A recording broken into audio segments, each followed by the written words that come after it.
राजू जी देखिए, वो दृश्य आप याद कीजिए जो तो आपने अभी दिखाया भी, जिस समय वो छाती ठोक कर मोदी जी कह रहे थे कि एक अकेला सब पर भारी।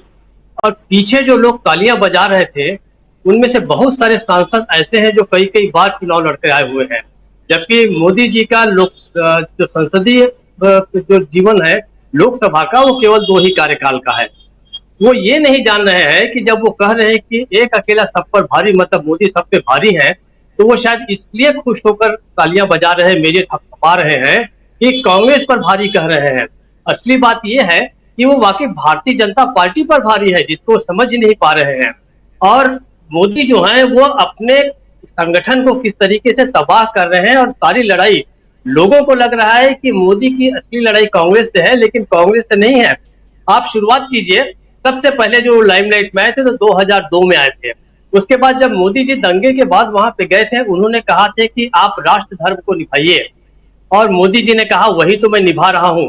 उन्होंने पहली जो लड़ाई की, उनका पहला जो द्वंद्व हुआ, वो अटल बिहारी वाजपेयी के साथ हुआ, और अटल बिहारी वाजपेयी ये जानते हुए भी कि ये राजधर्म नहीं निभा रहे हैं, वो उनको हटा नहीं सके। उसके बाद देखिए उनकी दूसरी जो लड़ाई हुई, किस पर भारी पड़े वो 2013 के आसपास पड़े, जब उन्होंने मुरली मनोहर जोशी और लाल कृष्ण आडवाणी जैसे को अपने रास्ते से हटा दिया।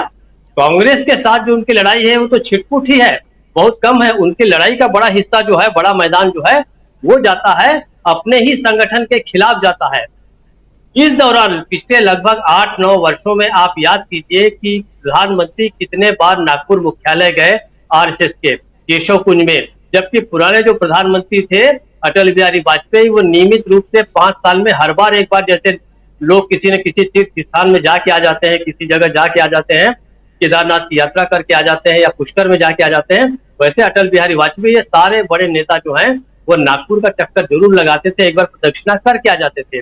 मोदी ने आरएसएस के खिलाफ भी जो लड़ाई है वो पूरी की पूरी जीत ली है एक तरफ। और राष्ट्रीय स्वयंसेवक संघ ने अगर अपने मुखपत्र में कहा है कि मोदी का जो करिश्मा है, मुझे लगता है बहुत ही साहस के साथ उन्होंने कहा है।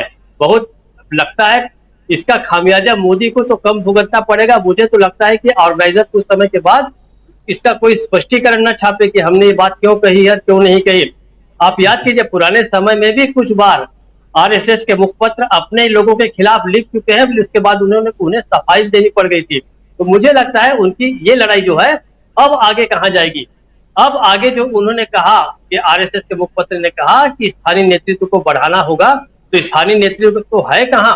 कौन से स्थानीय नेतृत्व को आप बढ़ाएंगे? स्थानीय नेतृत्व जो है पूरा का पूरा चौपट हो चुका है। और अब मोदी जो है अपने जिस तरीके से उन्होंने समांतर नेताओं को खत्म किया, साथ साथ वो स्थानीय नेतृत्व को लगातार खत्म करते आ रहे हैं, क्योंकि वे जानते हैं कि इन्हीं में से कोई ना कोई उत्तराधिकारी जो है वो खड़ा हो सकता है। इसलिए उन्होंने राजनाथ सिंह को, गडकरी को, ऐसे लोगों को भी किनारे कर दिया। एक समय सुषमा स्वराज थी, सुषमा स्वराज को भी उन्होंने, विदेश मंत्री वो थे, लेकिन मोदी जो थे वो ज्यादा काम करते थे। अब उनकी जो भावी लड़ाई किससे होगी, ये जो 3-4 चुनाव जो होने जा रहे हैं विधानसभा के, जिनका जिक्र हम बार बार कर रहे हैं, वो है, उसके बाद उनकी सबसे बड़ी जो लड़ाई होगी अगली, जिस पर वो भारी पड़ने की कोशिश करेंगे, लेकिन देखना होगा कौन भारी पड़ेगा, वो है योगी आदित्यनाथ। क्योंकि अब आरएसएस जो है, जिस प्रकार से उन्होंने यूपी में किया था कि जब जिन लोगों का मुख्यमंत्री बनने का नाम चल रहा था उनको हटा के आरएसएस ने जिस तरीके से योगी आदित्यनाथ के ऊपर मोहर लगाई थी, वैसे ही अब लगता है कि उनकी अगली जो लड़ाई होगी वो योगी आदित्यनाथ के साथ होगी। तो सबसे पहले तो लोगों को इस गलतफहमी को दूर कर देना चाहिए कि भारत जो मोदी जी हैं वो कोई कांग्रेस के खिलाफ नहीं लड़ रहे हैं, वो अपने ही संगठन को लगातार खत्म कर रहे हैं, और उनकी सारी लड़ाइयां संगठन के भीतर भीतर भी है। दूसरी दूसरी गलतफहमी लोगों को ये दूर कर लेनी चाहिए कि हमारा जो चैनल है उसको केवल प्रगतिशील ताकतें ही देखती हैं। मुझे लगता है कि आरएसएस वाले भी हमारे चैनल को बड़े ध्यान से देखते हैं, इसीलिए शायद हम लोग 3 मिलियन के पार हो गए हैं। आप देखिए ये बात हम लोग बार बार उठा रहे हैं कि कर्नाटक की हार के बाद मोदी के विकल्प की तलाश शुरू हो जाएगी, और मोदी जो है वो अकेले पड़ते जाएंगे। अभी आप देखिए मोदी जी के साथ कौन है, मोदी जी अब लगातार अकेले पड़ेंगे। इसलिए उन्हें बहुत छाती ठोक ठोक के कहना पड़ रहा है कि एक अकेला सब पर भारी। अभी तक वो किस पर भारी थे? भारत पर भारी थे, भारत के लोकतंत्र पर भारी थे। भारत के लोकतंत्र को जिस तरीके से चौपट किया, उससे आप समझ जाइए कि अब सब लोग मानने लग गए हैं कि भाई वाकई ये आदमी भारी है या नहीं है, लेकिन बोझ जरूर है। और जी। अब विश्व इसको समझने लग गया है। अमेरिका जब जाएंगे तो अमेरिका में ये संदेश पहुंच चुका रहेगा कि भाई यह जो बोझ है भारत से चला रहा है, ये विश्व पर बोझ ना बन जाए। इसलिए एक सतर्क, लोकतांत्रिक रूप से एक सतर्क जो देश है, उसने वहां पर एक तरह से घंटी बजा दी है कि आप किसको इनवाइट करने जा रहे हैं। तो ये जो बोझ है अकेला भारी है, ये बहुत पे भारी है। और इसके पहले कि लोग समझ जाएं कि केवल भारत पर यह बोझ भारी नहीं है, ये लोकतंत्र पर हो सकता है, वैश्विक लोकतंत्र पे हो सकता है।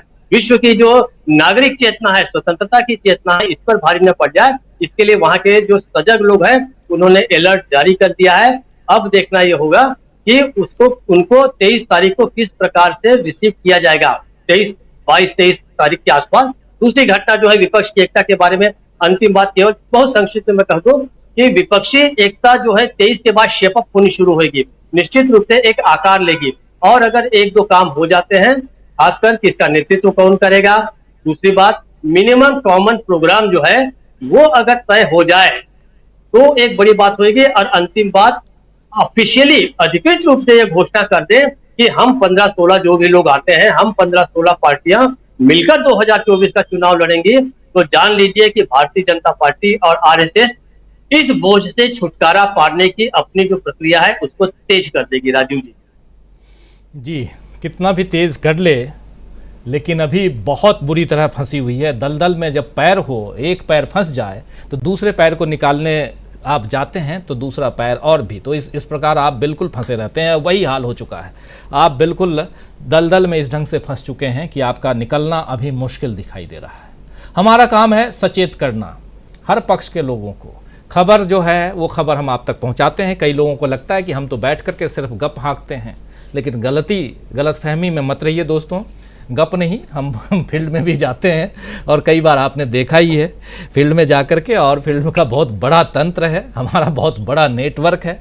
65 साल का हमारा जो अखबार है उसका भी बहुत बड़ा नेटवर्क है, जिसके ज़रिए सारी चीज़ें हम आप लोगों तक पहुंचाने की कोशिश करते हैं। आपने देखा कि कर्नाटक चुनाव के दौरान हम लोग लगातार 7 दिन तक, एक सप्ताह तक, मैं खुद और प्रशांत टंडन जी हमारे साथी, हम लोग कर्नाटक की खाक छान रहे थे, बारिश हो धूप हो जिसमें भी।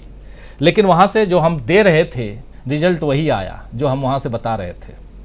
तो ये आपको समझना है, दूध का दूध और पानी का पानी आपको निकालना है उसमें से। ये बीजेपी के लोगों के लिए भी, आरएसएस को भी ज़रूरत है और ये कांग्रेस के लोगों की भी ज़रूरत है। आना चाहता हूँ अमलेंदु उपाध्याय जी आपके पास।